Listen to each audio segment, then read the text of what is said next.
Hayır.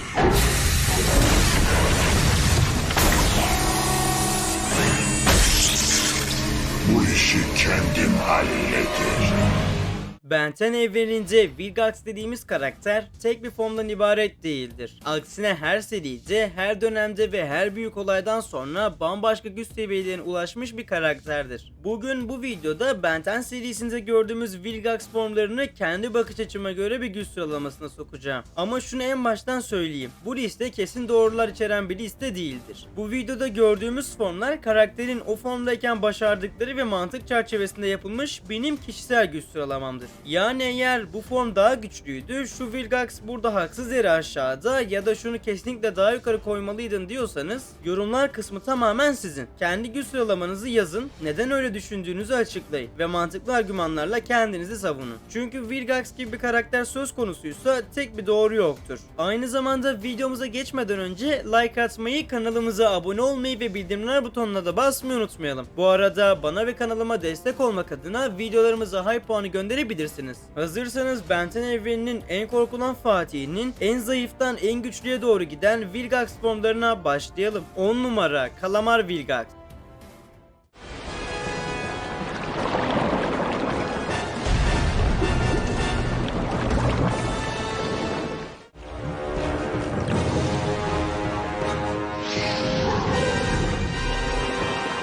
Ben 10 Alien Force serisinin final bölümünde görmüş olduğumuz bu Vilgax versiyonunu 10. sıraya koymak istedim. Vilgax'ın almış olduğu bu biçim aslında onun gerçek formudur. Gerçek formunda Vilgax çok sayıda dokunaca sahip, daha çok devasa bir ahtapota benzer. Alien Force serisinin finalinde Vilgax Bentanus'unu yenemeyeceğini anladığında kendisini suyla temas ettirip bu devasa formuna bürünmüştü. Çünkü Vilgax'ın Bentanus'unu yenebileceği son şansı buydu. Devasa boyutu ve dokunuşları sayesinde Vilgax Bentanus'un suyun derinlerine çekip onu yemeyi düşünüyordu. Ancak Vilgax bunu başaramamıştı. Vilgax'ın bu formu aslında Ben 10 serisinin Kraken'idir ve bu formun tek avantajı büyük boyutu ve dokunuşlarıydı. Onun dışında bildiğimiz bir ekstra yeteneği yoktu. Diğer formlarına kıyasla Vilgax'ın bu formu daha atapotumsu olduğu için elbette çok fazla dezavantajlı yönleri vardı. Çünkü bu formun güçlü olabileceği tek ortam suydu ve suyla temas etmediği yerlerde çok ama çok güçsüz oluyordu. Hatta serinin devamı olan Ultimate Alien serisinde Vilgax asıl gücüne ulaşana kadar bildiğiniz balık gibi fanusun içinde geziniyordu. Hatta eleman o kadar güçsüz bir hal almıştı ki neredeyse ölümün eşiğine gelmişti. Yani tamamen rezalet bir form olduğunu söyleyebilirim. 9 numara Orijinal Vilgax. Reddedilmek için çok uzun yol gel. Matrix benim olacak. Ve bu galakside yoluma çıkmaya kimse cesaret edemez. Bu form Vilgax'ın Ben 10 evrenine ilk kez gerçek bir tehdit olarak girdiği orijinal haliydi. Bu formda eminim fiziksel olarak güçlüdür. Çünkü Vilgax her zaman büyük bir savaşçı ve diktatör olarak galaksiye nam salmış biriydi. Ama bu form henüz potansiyelinin çok başındaydı. Görünüşüne baktığımız zaman Vilgax'ın diğer versiyonlarına kıyasla güçsüz gibi görünse de aslında zayıf değildi. Sadece ilerideki hallerine kıyasla sınırlı bir güç ve dayanıklılığa sahip olduğunu düşünüyorum. Çünkü ilk bölümde Xayli'nin gemisine yaptığı saldırı sonucunda Vilgax ağır yaralanmış ve neredeyse ölümle burun buruna gelmişti. Ayrıca birazdan göreceğiniz formların çoğu zırhlı versiyonlardı. Sibernetik yükseltmelere sahiplerdi, enerji silahları vardı ve bazı versiyonları kozmik güçlere bile sahipti. Ancak Vilgax'ın bu hali sadece doğuştan gelen gücüne ve dayanıklılığına sahipti. Bundan dolayı çok kolay bir şekilde yok edilebilirdi. Onun için bu formun 9. sırada olması gayet normal olacaktır. 8 numara Universe Vilgax. Kork benden, ben Tennyson. Sen başka bir ben misin yoksa?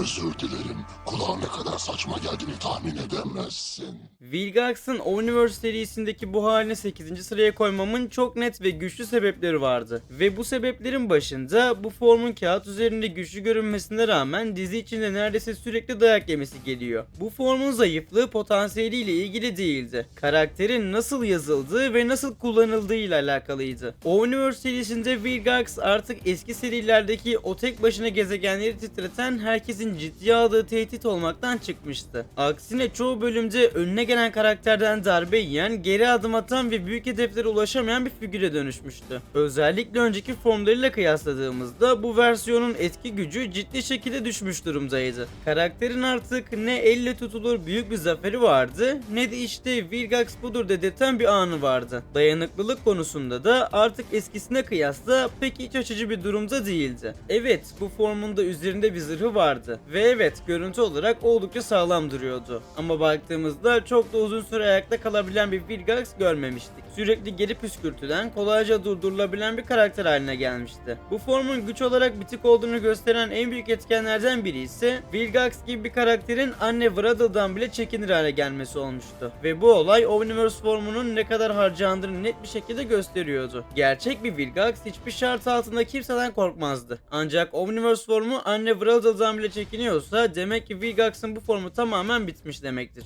Elbette bu durum sadece güç kaybı olarak değil, karakterin tehdit algısının tamamen çöktüğünü de gösteriyor. Elbette bu formun artıları da yok değildi. Eğillerinden kırmızı lazer ışınları ateşleyebilmesi, zırhlı yapısı, mavi enerji kılıcı gibi ek yetenek ve ekipmanlara da sahip olduğu gösterilmişti. Tüm bu özellikler teoride Vilgax'ı tehlikeli yapabilecek unsurlar olsa da bu yeteneklerin hiçbiri dizi içinde ciddi bir başarıya dönüşmüyor. Sonuç olarak Omniverse Vilgax'ı güç olarak, dayanıklılık olarak ve en önemlisi etki ve tehdit seviyesi olarak eski formlarının belirgin şekilde gerisinde kalıyor. Bu yüzden tüm bu nedenlerle birlikte Omniverse Vilgax'ı listemizde 8. sıraya koymak hem mantıklı hem de adil bir karar oluyor. 7 numara Klasik Vilgax.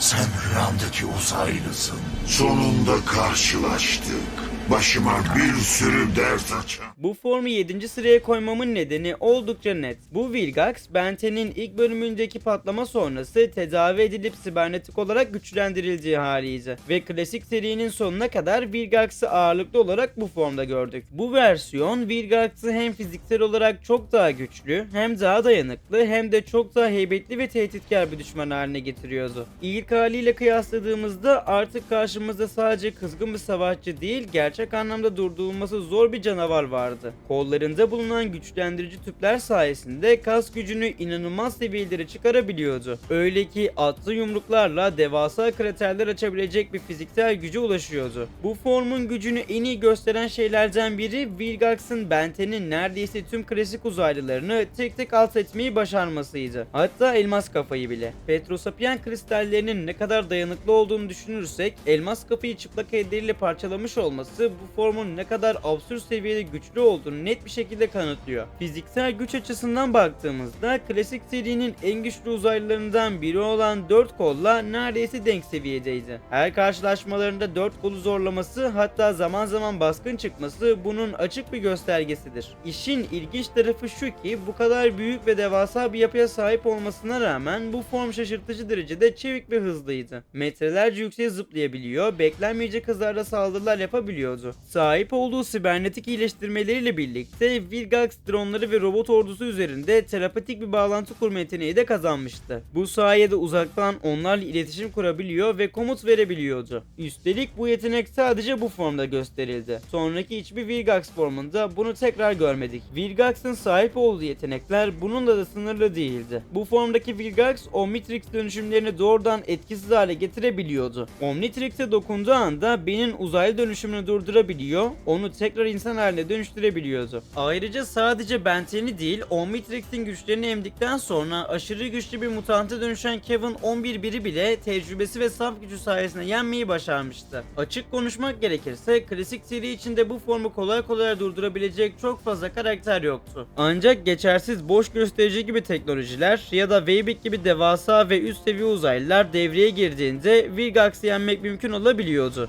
Sonuç olarak bu form akıl almaz derecede güçlü, son derece dayanıklı ve neredeyse durdurulmaz bir tehditti. Ancak sahip olduğu silah çeşitliliği ve özel yetenekler birazdan listemizin üst sıralarında göreceğiniz Vilgax formlarına kıyasla daha sınırlı kalıyordu. Bu yüzden klasik seride ne kadar büyük bir tehdit olursa olsun daha güçlü ve daha donanımlı formlarla karşılaştırıldığında bu versiyonun üst sıralarda kalması pek mümkün olmuyor. Ve tüm bu nedenlerle birlikte sibernetik olarak geliştirilmiş klasik seri Vilgax'ı listemizin 7. sırasına yerleştirdim. 6 numara Future Vilgax.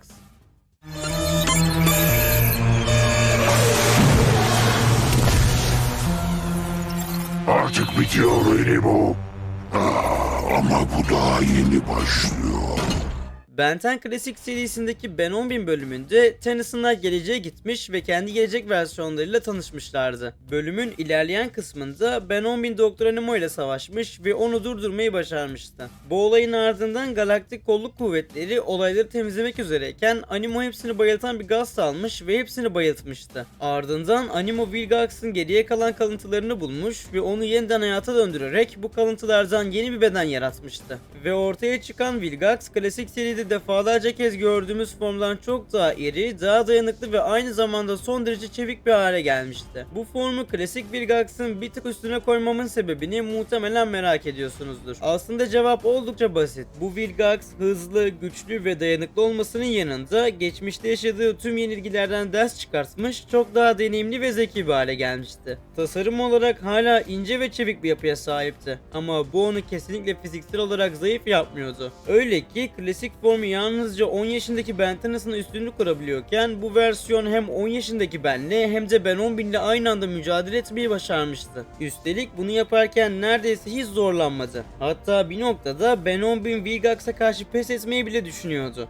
Bu bile tek başına ne kadar büyük bir tehditten bahsettiğimizi gösteriyor. Yani Vilgax'ın bu gelecekteki formu sadece tek bir bölümde görünmesine rağmen inanılmaz derecede ciddi işler başardı. Çünkü Ben 10.000 gibi neredeyse yenilmez bir kahramanı bile köşeyi sıkıştırmayı başarmıştı. Eğer Küçük Ben'in zekice planı olmasaydı büyük ihtimalle Vilgax bu savaşı kazanacaktı. Bu formu daha yukarı koymamın bir diğer önemli sebebi ise sahip olduğu ekipmanlar ve sibernetik geliştirmelerdi. Vilgax artık istediği zaman uzatıp kısaltabildiği uzun bir dokunaca sahipti ve bu sayede rakiplerini kolayca yakalayabiliyordu. Bunun yanı sıra kollarından fırlatabildiği dikenli topları vardı ve yumruklarını ciddi şekilde güçlendiren sibernetik iyileştirmeler bulunuyordu. Daha sert vurabiliyor, daha yükseğe zıplayabiliyor ve hala inanılmaz derecede hızlıydı. Bölümün sonunda Vilgax aslında yenilmedi. Sadece buzun içine hapsedilerek geçici olarak etkisiz hale getirildi. Yani gerçek anlamda durdurulmuş bile değildi. Açıkçası bu bölümde Vilgax'ın gelecekteki hali fazlasıyla güçlü gösterildi. Ancak birazdan listenin üst sıralarındaki formlara geçtiğimizde bu formun bile gölgede kalacağını söyleyebilirim. 5 numara Alien Force Vilgax.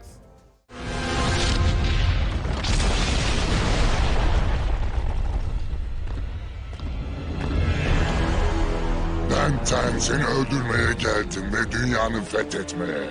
Müsait misin? Bana göre Vilgax'ın en iyi formlarından biri olan Alien Force Vilgax, gezegenlerin Fatihi lakabını sonuna kadar hak eden neredeyse kusursuz bir versiyondu. Ben 10 Klasik serisinin sonunda aldığı büyük yenilginin ardından uzun bir süre ortadan kaybolan Vilgax, yıllar boyunca Ben Tennyson'la karşılaşmamıştı. Ancak bu süre zarfında boş durmamış, kendisini sürekli geliştirerek çok daha güçlü bir hale gelmişti. Alien Force serisinde karşımıza çıkan Vilgax artık eskisine kıyasla çok daha korkulan, ünlü galaksilere yayılmış gerçek bir savaş orduydu. Geçen yıllar içinde tam 10 gezegeni fethetmiş, bu gezegenlerin en güçlü kahramanlarının güçlerini özümseyerek neredeyse durdurulmaz bir varlığa dönüşmüştü. Bu yüzden bu form listede yer alan pek çok Vilgax formuna kıyasla açık ara daha güçlüydü. Çünkü sadece ham güce değil, aynı zamanda sayısız ekipmana ve yeteneğe de sahipti. Yıllar sonra dünyaya gelip Ben Tennyson'a meydan okuduğunda Ben'e karşı ciddi bir üstünlük kurmuştu. Hatta bir noktada onu neredeyse öldürmeyi başarıyordu. Bu Vilgax'ın daha önce hiçbir formunun yalnızca kendi fiziksel gücüyle başaramadığı kadar büyük bir başarıydı. Özümsemiş olduğu kahraman güçleri sayesinde ilk karşılaşmada pek çok tesisatçı alt etmiş, hatta Ben Tennyson'ın tüm uzaylı formlarını adeta tokatlamıştı. Öyle ki insanın zorun en güçlü formlarından birini tek bir yumrukla yere sermeyi başarmıştı. Bu seri içinde beni en çok etkileyen anlardan biri ise Vilgax'ın Zılsikaeril ve Gölge Hayalet ordusuna karşı tek başına savaşması olmuştu. Bu bölümde Vilgax bir Ektronite ordusuyla mücadele ediyordu. Her ne kadar belli bir noktada zorlanmış olsa da sahip olduğu savaş tecrübesi, zekası ve yetenekleri sayesinde hem Ektronite ordusunu hem de Zılsikaeril'i alt etmeyi başarmıştı. Doğruyu söylemek gerekirse bu form kas gücü, dayanıklılık, hız ve çeviklik açısından fazlasıyla etkileyiciydi. Yeteneklerine baktığımızda Vilgax artık dilediği gibi uçabiliyor, enerji kalkanları oluşturabiliyor ve tıpkı DC evrenindeki Ultimate'deki Darkseid gibi gözlerinden kırmızı omega ışınları ateşleyebiliyordu. Sahip olduğu devasa kas gücüyle şok dalgaları yaratabiliyor, hortum etkisi oluşturabilecek kadar güçlü bir rüzgar nefesine de sahipti. Bunlara ek olarak parlak taş gibi bir uzaylıyı bile parçalayabilecek kristal bir kılıç kullanıyor ve enerji alanı ile elektrik gücü veren özel bir eldivene de sahipti. Saydığım tüm bu güçler ve özellikler Vilgax'ın Alien Force serisinde karşımıza çıktığı ilk bölümde son derece baskın bir şekilde gösterilmişti. Zaten bu yetenekler sayesinde Ben Tennyson'ı öldürmenin eşiğine kadar gelmişti. Ancak serinin ilerleyen bölümlerinde bu kadar güçlü bir karakterin sahip olduğu yeteneklerin büyük bir kısmını neredeyse hiç kullanmaması açıkçası bana biraz saçma gelmişti. Kendisini gördüğümüz ilk bölümde Ben Tennyson'ı ölümün kıyısına getiren Vilgax sonraki bölümlerde sürekli dayak yiyen bir karaktere dönüşmüştü. Her ne kadar seri içinde aşırı güçlü ve dayanıklı bir hale gelmiş olsa da birebir dövüşlerde elmas kafa, Weibik, Ultimate çamur ateş ve gölge hayalet gibi uzaylılara karşı zaman zaman çaresiz kaldığını görmüştük. Yine de sahip olduğu güçler, ekipmanlar ve yetenekler göz önüne alındığında bana göre Vilgax'ın bu formu listedeki yerini sonuna kadar hak ediyor. 4 numara Malgax.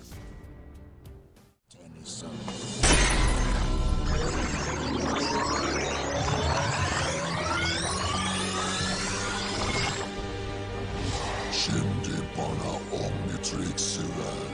Malgax olarak adlandırdığımız bu form Albedo'nun Malware'in kalıntılarını kullanarak ürettiği özel Mekamorph zırhı sayesinde ortaya çıkan Vilgax'a ait bir varyasyondur. Seri içinde Malware zırhı olarak geçen bu küp tıpkı klasik Mekamorph zırhı gibi kullanılmadığı zamanlarda küp formunda bulunur. Ancak takıldığında kullanıcının fiziksel yapısına göre şekil değiştirir ve onları normal hallerinin mekanomorfik bir karşılığına dönüştürür. Bu görünümde kırmızı desenler Malware'in sahip olduğu turuncu renkli çekirdek ve sivri tehditkar dikenler dikkat çeker. Az önce de söylediğim gibi bu zırh Albedo tarafından Malware'in Galvan Müzesi'nden çalınan kalıntılarını kullanarak yapılmıştır. Seri içinde zırhı ilk kullanan kişi Vilgax olmuştu ve amacı oldukça netti. Malware'in tüm yeteneklerini ele geçirmek, Galvan Prime'ı fethetmek ve hem Ben Tennyson'ı hem de Azmuth'u ortadan kaldırmaktı. Nitekim bu zırh sayesinde az önce yerden yere vurduğumuz Omniverse Vilgax formu ciddi anlamda güçlenmişti. Mekamorph zırhında olduğu gibi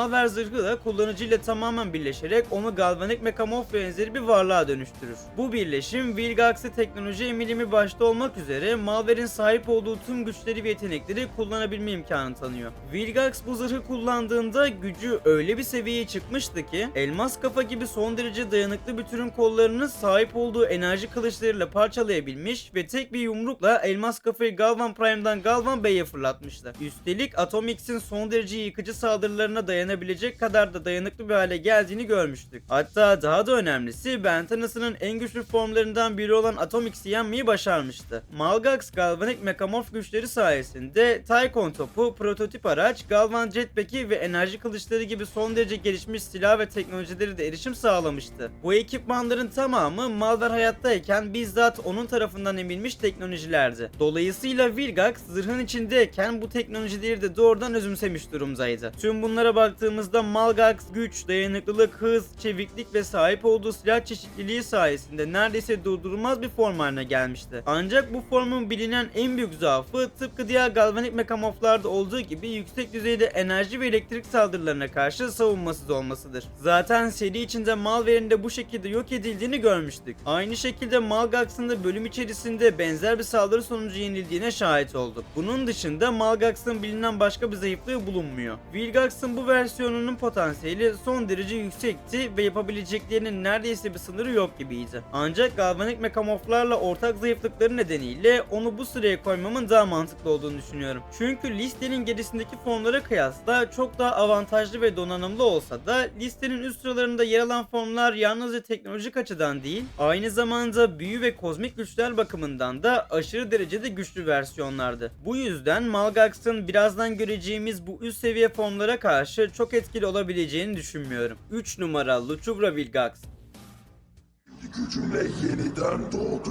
Sadece Diagon'a hizmet eder.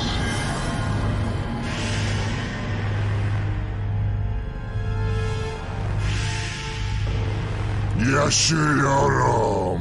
Lucubra Vilgax, Vilgax'ın Diego'nun habercisi olarak büründüğü son derece özel ve tehlikeli bir biçimdi. Serinin sonlarına doğru Diego'nun ele geçirdiği bedenler aracılığıyla Vilgax'la iletişime geçmiş ve onu bu dünyadaki temsilcisi yani habercisi olarak seçmişti. Diego'nun kendi gücünün yalnızca çok küçük bir kısmını Vilgax'a aktararak onu Lucubra Vilgax formuna dönüştürmüştü. Bu formdayken Vilgax enerjisini ışınlar, şok dalgaları, enerji topları ve optik lazerler dahil olmak üzere birçok farklı saldırı türüne yönlendirebiliyordu. Ellerinden elektrik ışınları fırlatabiliyor, havada son derece yüksek sıçrayabiliyor, hatta hem çok yüksek hızlarda uçabiliyor hem de havada süzülebiliyordu. Fiziksel gücü ise inanılmaz seviyelere ulaşmıştı. Devasa binaları parçalayabilecek ve onları metrelerce öteye fırlatabilecek kadar aşırı derecede güçlüydü. Lucubra Vilgax aynı zamanda gelişmiş reflekslere sahipti ve bu da onu savaşta çok daha ölümcül bir rakip haline getiriyordu. Bunun yanı sıra ateşe ve elektriğe karşı son derece bağışıktı.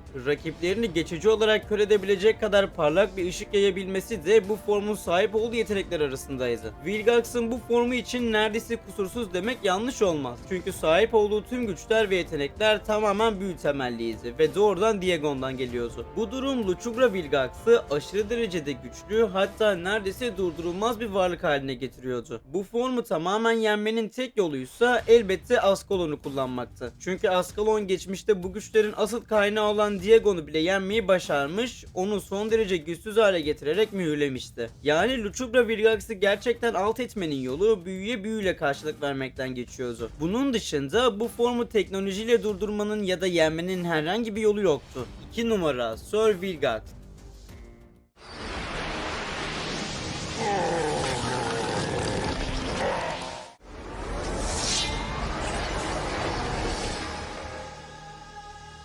İnanılmaz. Videonun başında da bahsettiğimiz gibi Vilgax'ın en bitik hali Alien Force serisinin final bölümünde aldığı büyük yenilginin ardından ortaya çıkmıştı. Bu yenilgiden sonra Vilgax son derece güçsüz düşmüş, hatta Ultimate Alien serisinde neredeyse ölümün eşiğine kadar gelmişti. Ancak seri içinde her şey Vilgax'ın Diego'nun kalbine saplı olan Ascalon'u ele geçirmesiyle değişmişti. Ascalon'u aldıktan sonra Vilgax yalnızca eski gücüne kavuşmakla kalmadı. Aynı zamanda önceki halinden bile çok daha güçlü bir forma büründü.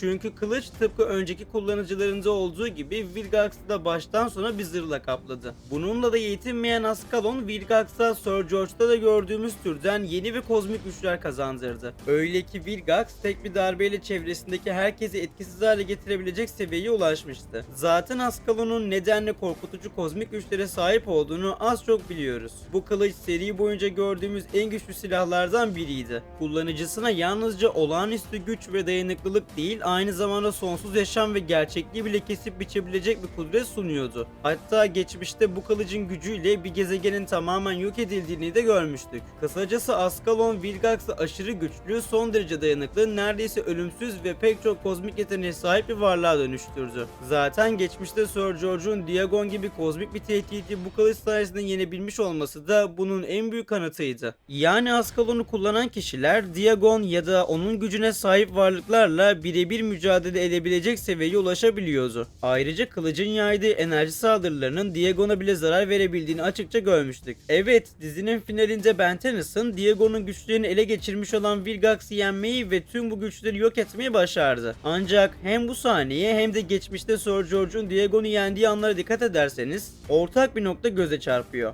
Bu seviyedeki varlıkları güçsüz bırakmak ya da tamamen yok etmek için kılıcın doğrudan onlara temas etmesi gerekiyor. Yani hem Vilgax hem de Diegon Ascalon'dan doğrudan bir darbe aldıkları için güçlerini kaybettiler. Burada demek istediğim şey şu: Vilgax ya da başka bir kullanıcı Ascalon'u elinde tutsa bile Diegon'u ya da Diegon'un gücüne sahip herhangi bir varlığı tamamen etkisiz hale getirmek için kılıcı doğrudan o kişiye saplaması şart. Aksi halde bu tür kozmik varlıkları durdurmak neredeyse imkansız. Sonuç olarak Vilgax'ın bu formu inanılmaz derecede donanımlı ve aşırı derecede güçlüydü. Elbette seri içinde Sir George'un Diego'nun yoğun saldırılarına uzun süre dayanamayarak hayatını kaybettiğini de görmüştük. Buradan da şunu anlıyoruz ki aynı şekilde bu kılıcı kullanan başka biri ya da Vilgax da benzer bir saldırı karşısında er ya da geç aynı sona ulaşabilirdi. Tüm bunları göz önünde bulundurduğumda Vilgax'ın bu formunu güç sıralamamda 2. sıraya koymayı uygun gördüm. 1 numara Ultimate Vilgax.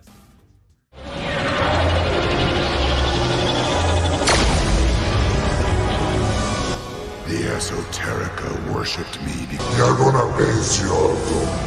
Şimdi ise Diagon oldum.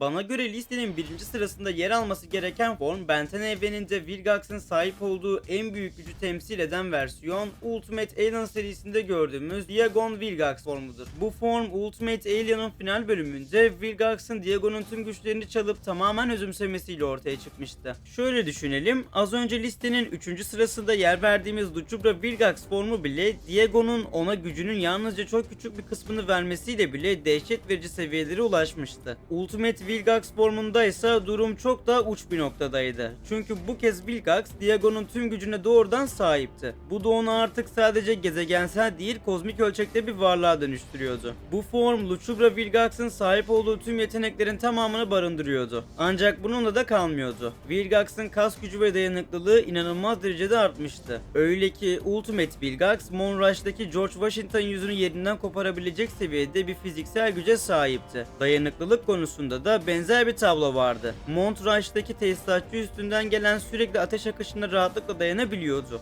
Vilgax, güç emici cihazı kullanarak Diagon'un tüm güçlerini emdikten sonra eski efendisine çok daha fazla benzeyen bir biçim alabiliyordu. Üstelik bu görünümle kendi orijinal form arasında da şekil değiştirebiliyordu. Optik lazerleri ciddi şekilde güçlenmişti ve tıpkı Diagon gibi Estorica'yı da kontrol edebiliyordu. Kısacası bu formda Vilgax, Diagon neyse tam olarak oydu. Ancak bu noktada çok kritik bir gerçek vardı. Bu formu yenmenin tek ve kesin yolu Ascalon'u kullanmaktı. Bunun dışında Vilgax'ı durdurabilecek net ve kesin bir çözüm yolu yoktu. Nitekim dizinin finalinde de Ben 10 tam olarak bunu yaptı. Vilgax'ın bu formuyla baş edebilmek için Ascalon'u kullandı ve tıpkı geçmişte Sir George'un Diagon'a yaptığını Ben 10'ın da Vilgax'a yaptı. Ascalon sayesinde Vilgax'ın içindeki tüm Diagon güçleri çekilip alındı. Vilgax eski haline döndü ve tamamen güçsüz bırakıldı. Bu noktada şu soru akla geliyor olabilir. Madem bu formun böyle bir zaafı var ve madem listenin 2. sırasındaki bir form tarafından tek hamlede yenilebiliyor, o zaman neden bu form 1. sırada? Aslında cevap oldukça basit. Az önce Lucubra Vilgax formu içinde konuştuğumuz gibi bu formun bilinen tek ve en büyük zaafı Ascalon'dur. Ancak çok önemli bir noktayı kaçırmamak gerekiyor. Hem Sir George hem de Ben 10'ın Diagon'u ve Vilgax'ı yenebilmek için Ascalon'u onlara doğrudan saplamak zorunda kaldılar. Geçmişte Sir George Diagon'un kalbini söküp attı ve onu bu şekilde mühürleyip etkisiz hale getirebildi. Ben 10 ise kılıcı tüm gücüyle Vilgax'a sapladı ve içindeki tüm Diagon güçlerini söküp attı.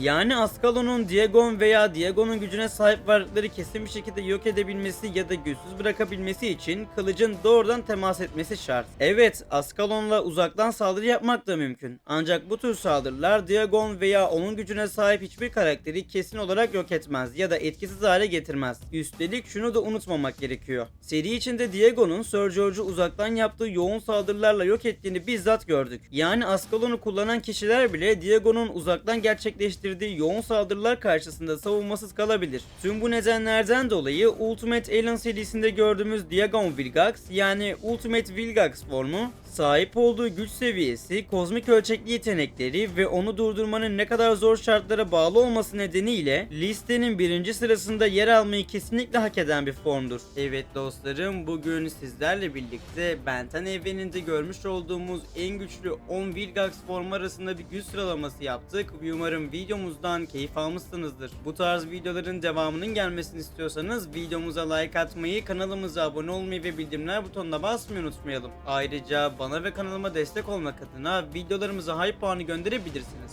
Ayrıca videonun başında da söylemiş olduğum üzere eğer listede eksik veya yanlış bulduğunuz yerler varsa yorumlar kısmında belirtebilirsiniz. Böylelikle hem sizlerle sohbet etmiş oluruz hem de farklı bakış açılarımızı paylaşabiliriz. O zaman bir başka videoda görüşmek üzere, kendinize çok iyi bakın, hoşça kalın.